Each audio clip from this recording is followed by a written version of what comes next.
Alors, on va revenir au deuxième thème, à la deuxième chose importante sur ce capteur, c'est le temps de réponse.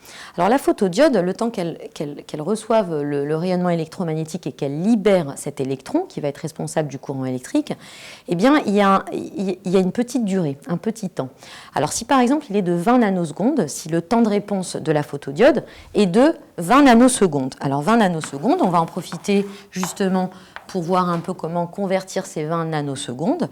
Alors, quand on a une valeur, quelle que soit la valeur, le petit conseil pour ne pas se tromper, c'est de réécrire la valeur numérique telle qu'elle et ensuite de lui appliquer la puissance de 10. Donc, une nanoseconde, c'est 10 moins 9 secondes.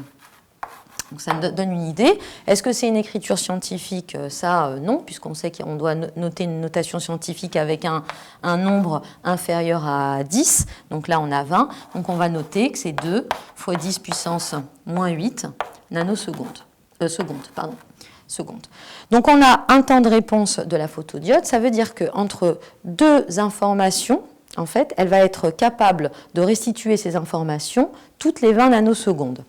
Alors, si l'éclairement, par exemple, de la photodiode est constant, si c'est un éclairement qui est invariable, eh bien, ça ne va pas changer grand-chose, le temps de réponse de la photodiode.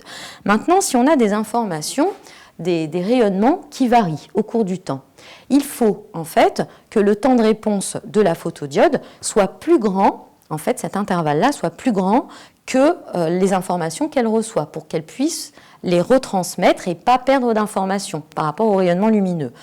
Alors on va voir une application pour mieux comprendre cela avec des valeurs numériques et voir un peu est-ce qu'elle restitue ou non le rayonnement qu'on lui a mis.